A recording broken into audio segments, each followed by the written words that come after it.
It happened that in the midst of the dissipations attendant upon a London winter, there appeared at the various parties of the leaders of the ton a nobleman, more remarkable for his singularities and his rank. He gazed upon the mirth around him, as if he could not participate therein. Apparently, the light laughter of the fair only attracted his attention, that he might by a look quell it, and throw fear into those breasts where thoughtlessness reigned. Those who felt the sensation of awe could not explain whence it arose. Some attributed to the dead grey eye, which, fixing upon the object's face, did not seem to penetrate, and at one glance pierced through the inward workings of the heart. Trick or treat! Welcome to a bonus episode of A Niche Retelling, the podcast where we explore all the ways old tales are made new. I'm your host, Jasmine Garcia, and joining me today for this special episode of Monster Month is... My name is Ilana Greenberg-Sud. I am the artistic director of Worlds Elsewhere Theater Company and the director of what we're going to be talking about today. Yes, this is another IER WETC collaboration because there's a little show coming out as a nice little Halloween treat. Ilana, would you like to tell our dear listeners about it? Yeah, so on Sunday, October 27th, starting at 5 p.m. U.S. Eastern Time, we will be doing a table read of JR Planche's The Vampyre, which is, let's say, loosely based on a novella by John Polidori, who is best known for being the companion of Lord Byron. And his novella was loosely based on something that Byron started and abandoned. And then we did our own adaptation, basically, or adapting of it, that we'll talk about a little later. So we're not completely the play as Planche wrote it. And the play, The Vampyre, may seem unfamiliar, but if you are familiar with the vampire Lord Ruthven or Ruthven from various vampire media, including, I believe he shows up in Castlevania and a number of other places, he is the original literary vampire. He predates Dracula. He predates Carmilla, though he is a little different. The cultural zeitgeist kind of latched onto all three of those vampires are very different from each other. And the public consciousness kind of latched onto the most of, not all, of the details from Dracula. And that's what our, bog standard vampire is today. But there are some overlap. There are some things that appear in for Ruthven and for Carmilla that are also kind of used when people are trying to bring in new elements. And the story basically is Ruthven is engaged to marry the daughter of a friend of his. The friend is like a father aged him, the way he looks anyway. But Ruthven must once a year marry and drain the blood of a young maiden in order to stay alive-ish. And initially he's supposed to do that to Margaret, but then things get complicated. And that's our play. So if you like vampires and you want to see an older, slightly different version of what we now think of as a vampire, you're really going to like it. And it's a table read, not a full production. So if you're interested in how theater gets made, that's also something that is really cool about this play. And correct me if I'm wrong, wasn't The Vampire written on the same night that the first draft of Frankenstein was? It was part of that contest? Yes. So 1819, Byron Polidori, who is his paid friend and companion and nurse, I'm not making that up, Mary Wollstonecraft Shelley, and her husband, Percy Shelley, are stuck inside during a summer storm or something like that. Uncharacteristically rainy, even for England. Yeah, apparently. It was uncharacteristic, big storm, kind of storm, not just the usual kind of rain you expect in England. Exactly. And Byron, maybe, suggested to the group, it may have been Percy, that they all try to write a ghost story or something spooky to fit the atmosphere, because they were all writers to a greater or lesser extent. Mary wrote the beginnings of what would eventually become Frankenstein and invented the sci-fi genre. Percy wrote something that eventually was also published, but I don't even remember its name. It wasn't very good because he was nowhere near as talented a writer as his wife, but he managed to survive that experience. Which is why he ended up kind of trying to take credit for Frankenstein later on. That, yes, but that, I mean, period typical sexism. Polidori wrote something, but it wasn't very good because his abilities as a writer were kind of meh. Mhm. And he wanted to be a writer. I don't have to shit on Polidori, it's not necessary. And then Byron wrote what's usually referred to as a fragment of a novel that was the beginnings of a short story about a man whose traveling companion turns out to be a vampire. And he did not complete it, but he did say, according to Polidori, what his plans were. Then later that year, Polidori, with Byron's permission, wrote a full novella loosely based on the idea in Fragment, where it takes some elements from the original story, but the name of the vampire is different. None of the characters are the same. The only things that are similar are gotta drink blood, and also the idea that at least one of the human characters is aware that the vampire has died, and then the vampire comes back, and that character feels bound by an oath they made before they realized that their friend was a vampire to not tell anybody about shenaniganery. Polidori's story had an unhappy ending. Rocks fall, everyone dies kind of an ending, except the vampire. But, he published it, and originally he published it saying it was by Byron, and then he said, no, wait, I wrote it, and that got all weird and silly, but he's the one that wrote it. It like loosely based is the terminology we would be going with here. Fragment and the Vampyre, spelled with a Y, the unfinished story and the completed short story, are both available long in the public domain, so they're available online if you're interested in reading them. The one other thing that is interesting about the Vampyre, the short story, is that Polidori specifically said in letters to people that he based the character of Ruthven on Lord Byron, which is entertaining. Lord Byron is just catching strays for all the spooky month. It's the best. Well, but the thing though is that Polidori kind of had a love-hate relationship with Byron because Polidori was a big-time wannabe. He was trained as a physician, but he really wanted to be a writer. Byron did all the drugs and all of the stuff and had a temper and whatever, and so it was decided that if he was going to travel the continent, he should have some kind of medical person with him.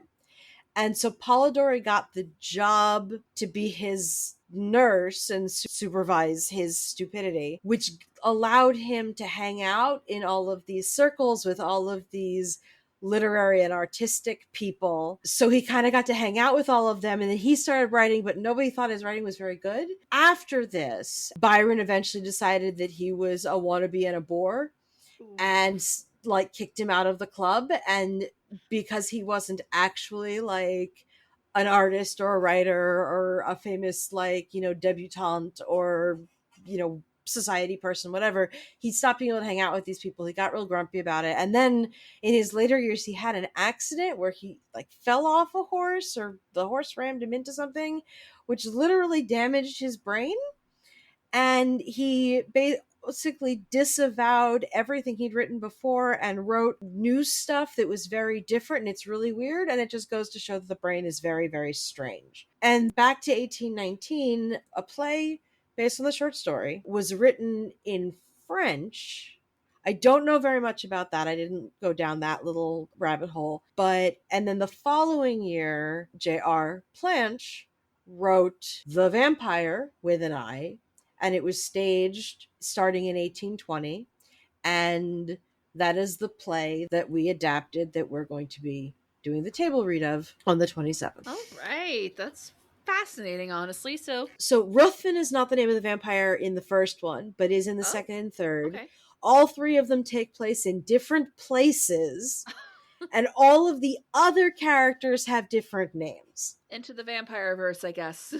Yeah, oh gosh. It's like I went down the rabbit hole on this because I was trying to find a public domain piece of art of Ruthven because it would have been published with art, presumably.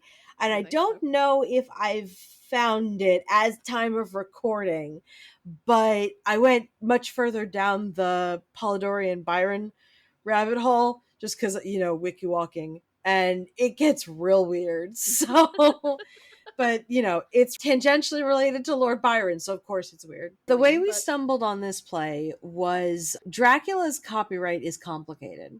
Yeah. And we were originally going to do it last year, and various things happened and we didn't do it. And because it actually fully enters the public domain, the play of Dracula, because there was a play of Dracula that was written in 1924, and it really or was the something. basis of the 31 film. Yeah, it's the basis of the 31 film. It was restaged with Frank Langella as Dracula in the 60s, 70s. Like, all the things. The widow Stoker, whose name was Florence, inherited her husband's estate, which included the rights to the book. A group of people came to her wanting to stage a play based on her husband's book, but something about their proposal or whatever she didn't like, so she told them no. So they did it anyway. Oh, so this was a pattern between this and Nosferatu, huh? Damn. Yeah. So she took them to court. And she actually won. So she got some money, I believe, but she did not actually get the play taken out of performance or print or whatever. And then there's more to that story that I am sure IER is going to be handling.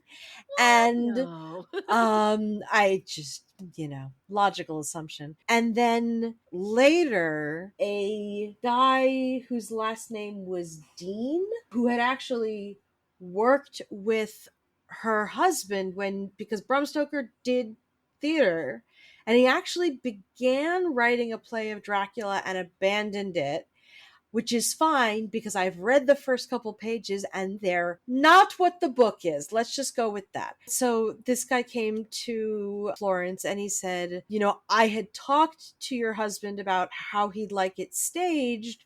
Would you allow me to write a play? And she said yes. So he had the rights, and his version of the play is already in the public domain.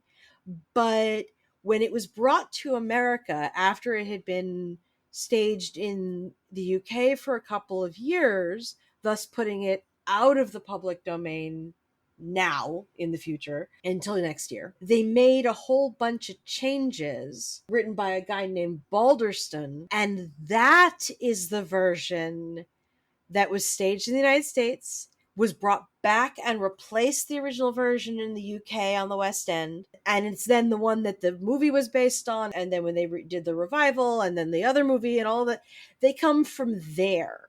And so we decided we'd just wait the year, but then do the original or something resembling the original one next year if we're doing something for Halloween.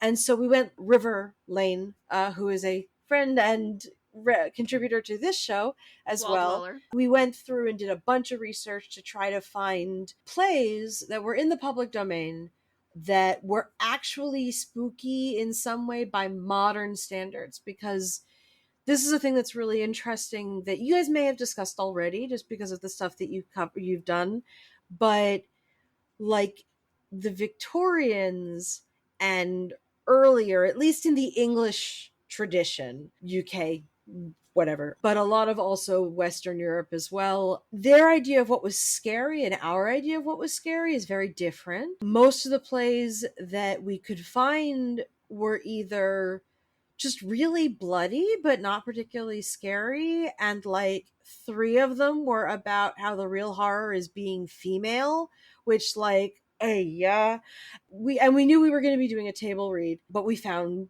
this and we're like, both of us are familiar with River and I are very familiar with Byron, and of the existence of Polidori, and then we were like, you know what, this is great, and then we read through it, and it worked with some changes. So, and then some just Worlds Elsewhere being Worlds Elsewhere changes, and so that's how we came across it. So, and that's why we're presenting it to. Let's talk about some of those Worlds Elsewhere-esque changes. So, care to kind of explain your process of adapting it to Oh suit gosh, our very, very queer needs? yeah. So the first major changes I made to the script that we knew we were going to make basically before we started doing any, granular stuff was we screwed around with some genders. I mean, that is what we do because the original play's got a lot of guys in it and not very many women, especially not women with lines. And it's got fairies in it in addition to a vampire. And so we took arguably the hero of the piece because the character saves two women from potentially being drained by the vampire and made her a woman, which means we have a lesbian relationship in the play, which is fun. And then we did not change Lord Ruthven, basically because he is toxic masculinity personified from a modern perspective. So he really needed to be played by like a guy who could bring the malice. And so we decided, we're going to keep that one as a guy. So that'll be this straight relationship. It's not really a relationship. You'll see if you watch the play. So we changed Robert to Lynn. And now, so we've got a romantic relationship that's queer, and then all of the fairies. There are two named fairies, and then a chorus of four ancillary fairies. And the two main fairies were explicitly we were looking for non-binary actors to play them, and half I think of the other fairies are non-binary as well. We would care more about them actually all being non-binary if we were staging it, but by that point they're kind of doubled up roles, and so we were not super worried about it. Worlds Elsewhere has gathered a lot of really talented, really spectacular people over the 4 years we've been around, and so it was not difficult to cast people, and I think it's going to be a lot of fun. And then the other major change that we made is that Planche was an Englishman, but his parents were Huguenots. They had come over from France fleeing the persecution of Protestants because the Huguenots were a type of Protestant in France. And Planche was raised speaking French as well as English and all this stuff, whatever. But his last name may actually be pronounced Planche. I'm not entirely sure, but the internet was not helpful with that. And I mean, there's not an accent over that. there is, but only sometimes. Oh, I see. Because when he was born, his parents had dropped the accent and were pronouncing the name Plank, and then he added it back later in life, but I don't know so presumably it would have been Planche, but I've been calling him Planche, and critics used to say that his work was wooden and referred to him as Mr. Plank in critical reviews when they didn't like his plays. So, yeah, it's some shade there. He may have known about England and he knew about his French heritage, but he didn't know anything about Scotland, which is where he set the play. And so some of the characters have sort of Scottish accents. We're not doing that. Also, the play has music. It's not a musical in the modern sense. And the songs are really weird in the original version because what he did is he took a bunch of Irish and English folk songs and drinking songs and things like that, plugged the melodies in, which many of them, the melodies came from somewhere else anyhow, because that's how folk music works. And then he wrote his own lyrics. But there's a problem here, because first of all, the lyrics are all terrible. All of them.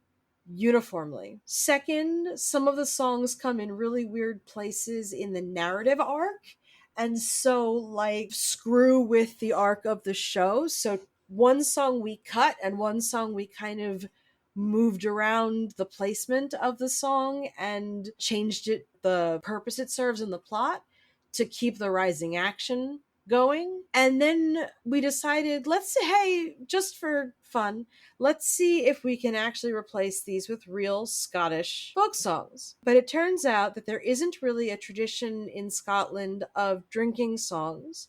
They do sing songs usually from Ireland, because the Irish are the best source for that from the British Isles. We were using some Irish drinking songs with the original lyrics, or a version of the original lyrics, because again, folk songs. And the love songs we replaced with actual Scottish tradition love songs, including one that's written by Robert Burns, who is one of the poets of Scotland, though we are using an English translation done by the Robert Burns Federation, just because he wrote everything in Scots Gaelic. He wrote Auld Lang Syne, which most of you will be familiar with, and also remember that, like, if you don't know that it's Scots Gaelic, if you're looking at it from the perspective of just English, it's very hard to understand what the lyrics mean. And so because we're doing everything else, everybody's American or Canadian in this play, and so we're not doing accents other than people's natural accents, and so we're using their translation into English so that it's not like a big tonal shift, and it'll be easier for the audience, but we'll be listing it by its actual name in the program. And then there's also a boating song, but the problem is the tradition of sea shanties, which are the actual working songs for boats, don't come until after the play was written, so I don't even know what he was thinking there. And then the song that he put, it didn't really come about until you're doing the tall ships, like Triangle Trade, everybody going everywhere, which was the middle and back half of the 1800s.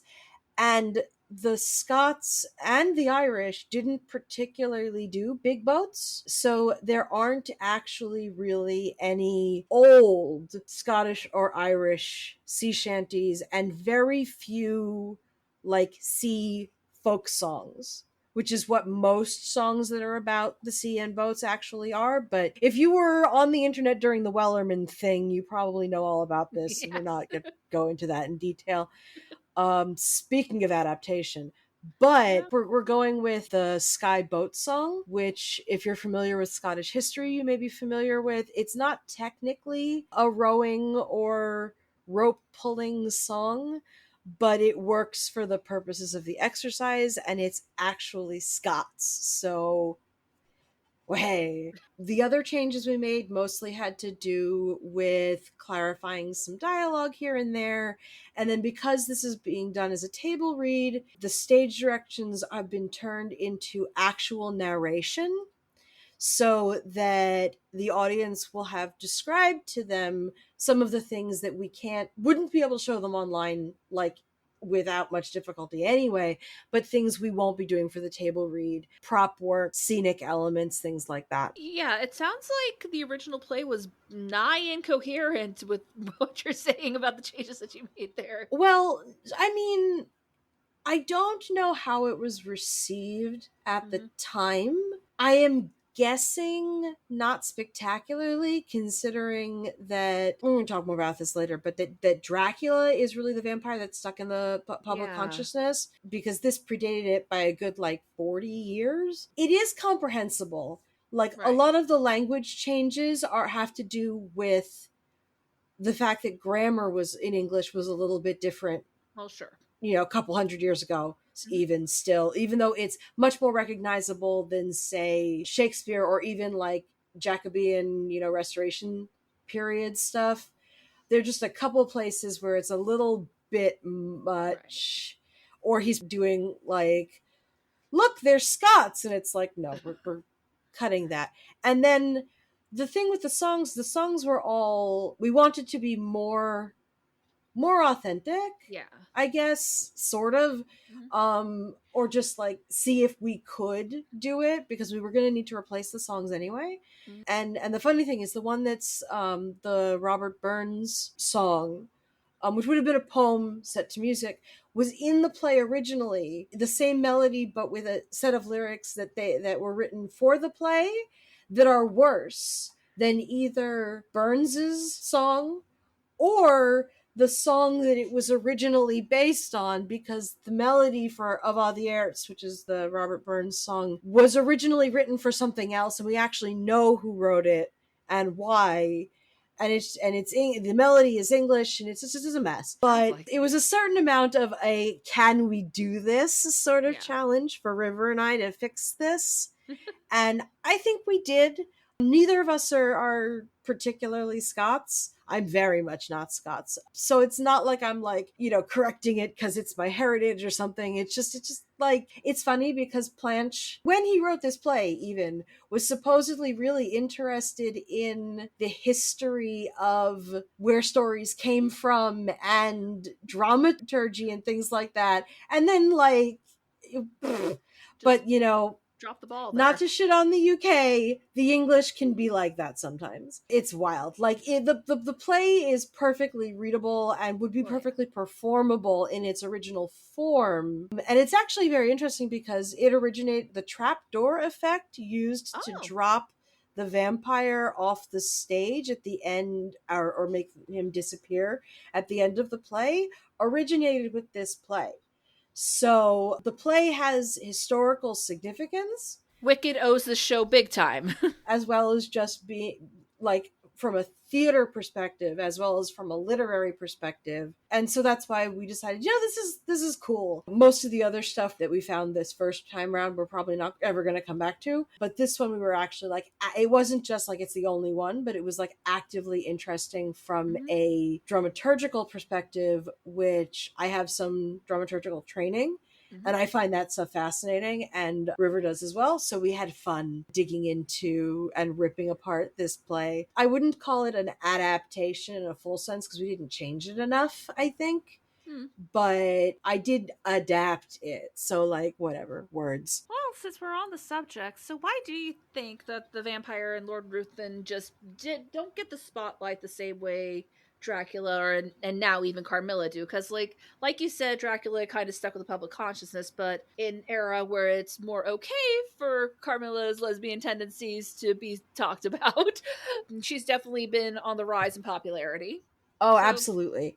Well, Ruthven, not so much, at least not to the same extent. It would be spoilery for the play to tell you the big ways that Ruthven is different from Dracula in the vampire lore element of it, because Ruthven, Carmilla, Varney, who's the other big pre-Dracula vampire, folk tradition of the vampire. That actually comes from where I'm from, because a good chunk of my family is Hungarian. But the idea of the European vampire comes from the Eastern European Slavic traditions about blood-sucking fiends. But because this was a folk tradition concept rather than specific stories about vampires, because there were not fairy tales or folk tales about vampires, it was more amorphous folklore. And so this is like a huge swath of Europe where people believed in this. And so obviously the details were very different. And so there is probably a folkloric basis for everything that makes those four vampires different from each other. Varney was a serialized novel, which means it would have, when it was published originally, helpfully named Varney the Vampire. And so serialized novels tend to be kind of hit or miss with later audiences. Because wasn't Dracula serialized as well, though? It may have been. Yeah, we actually talk about that a lot on Dracula Weekly. Yeah, well, so for those who are not familiar and who may not have caught some of the Dracula Weekly stuff, Dracula is partially or fully an epistolary, an ephemera novel. It's basically like the main one that's mentioned whenever people try to explain what an epistolary novel even is, it seems like. Yeah, and for those of you who are not familiar, that means that it's made up of letters written back and forth between the characters, and then there are also some news clippings. For those that caught The Last Voyage of the Demeter, that is loosely based on one of the newspaper articles, like obviously, Bram wrote them all, but that appeared in Dracula. And serialized novels like Dickens was also serialized for his novels as well. So like, don't think that serialized novels like never land. It's just that later, they were not written by the word, like paid by the word is the kind of common parlance on that. But what actually happened was the longer the chapter was, the more they got paid. So many of these stories that were published this way, and some things that were actually published as novels when they started doing things as novels first, they were also paid by the chunk of paper they landed on the publisher's desk. And so they often contain extraneous material. Let's go with that. And Dracula, on the other hand, does not give that feel.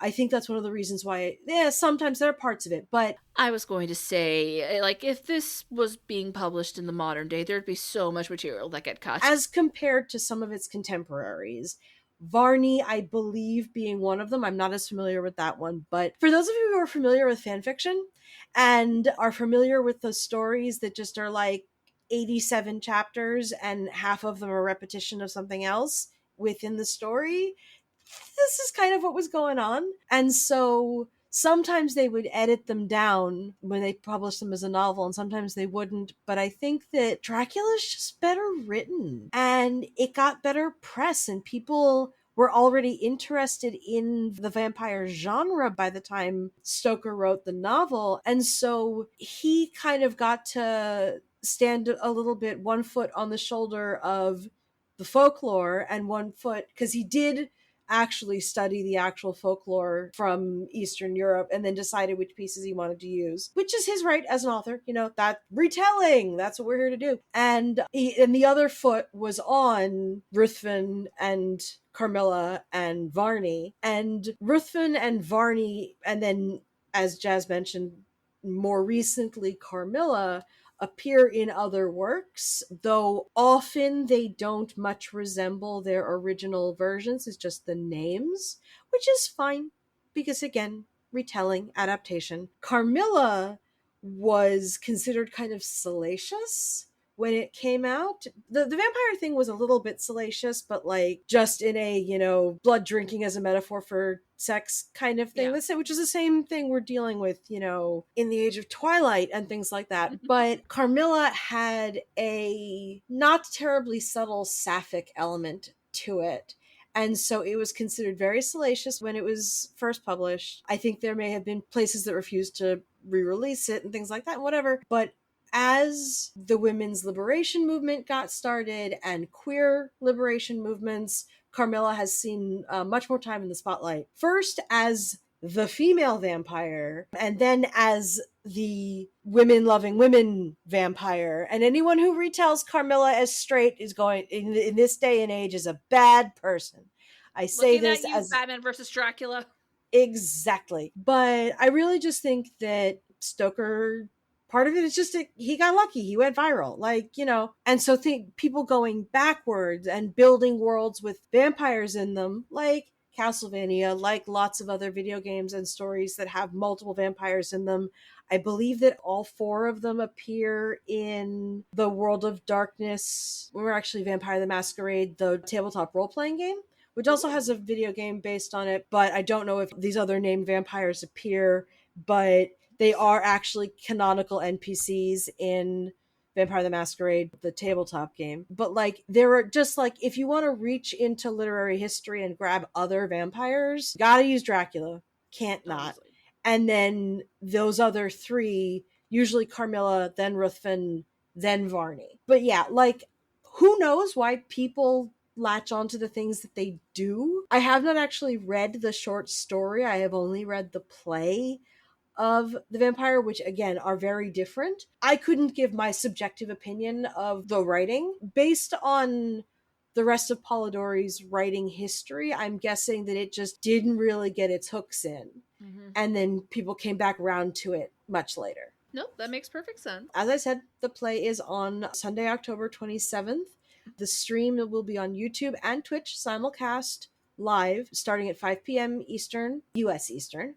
And we will be singing. There will not be dancing, but that's all right. Jasmine will include links for us for our socials and the website. And so watch the socials for more information about the play and some fun little jokes and lots of vampire puns. The show is free to watch on YouTube and Twitch and will be available video on demand after the play once YouTube has processed the video. So if you can't join us on Sunday afternoon, early evening, you can watch it anytime after that. We're going to be encouraging people to watch it on Halloween if they're not busy doing other stuff.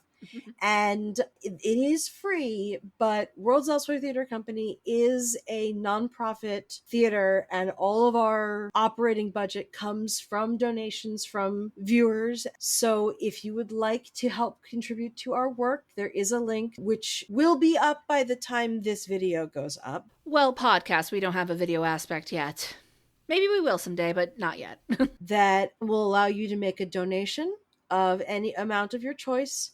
But if you donate at least $10 or more, either before the show or before bows and credits during the show itself, you will be invited to a talkback that is just for people who spent at least $10 on the ticket.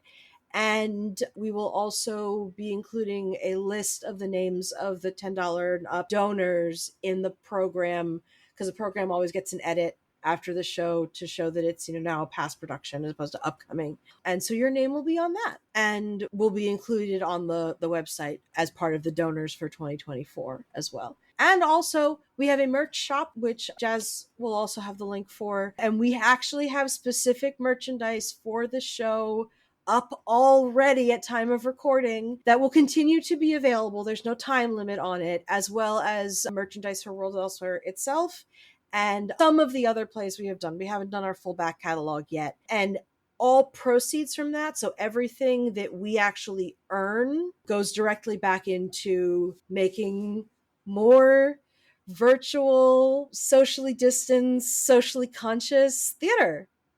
Yay! I, of course, second everything that Ilana said, and I just want to add, the Worlds Elsewhere Theater Company truly changed my life. Up until they started doing their thing, I thought I had to kind of give up my dream of ever acting, and now here I am, several productions in, and they really do some great work. And if you could donate anything or buy any merch, it would really help us keep the doors open. And honestly, most of this podcast family I met through this company. So if you enjoy this podcast, you really do have Worlds Elsewhere to thank. So if you have room in your heart and wallets, that would be fantastic. And as always, you can find me on Twitter, Tumblr, TikTok, and Blue Sky at Vampyre. You could also follow the show on Twitter at IER Podcast. And if you would like to help us reach the next chapter of our story, please consider leaving us a review or rating us on the podcatcher of your choice, telling all of your friends and family about us. And even better, if you have room in your wallets, please consider donating to our Patreon, our Ko-Fi page, or just the support the show link below. Hope you enjoyed this bonus episode of A Niche Retelling. The Phantom of the Opera is still scheduled to be released on the 28th, and we have a special Halloween treat that will hopefully be dropping as well. So please stay tuned, and remember, stories gain power in each retelling. When on the staircase, Lord Ruthven whispered in his ear, "Remember your oath, and know if not my bride today, your sister is dishonored. Women are frail." So saying, he pushed him towards his attendants who, roused by the old woman, had come in search of him. Aubrey could no longer support himself. His rage, not finding vent, had broken a blood vessel, and he was conveyed to bed. This was not mentioned to his sister, who was not present when he entered, as the physician was afraid of agitating her. The marriage was solemnized, and the bride and bridegroom left London. Aubrey's weakness increased. The effusion of blood produced symptoms of the near approach of death. He desired his sister's guardians might be called, and when the midnight hour had struck, he related composedly what the reader has perused. He died immediately after. The guardians hastened to protect Miss Aubrey, but when they arrived, it was too late. Lord Ruthven had disappeared, and Aubrey's sister had glutted the thirst of a vampire.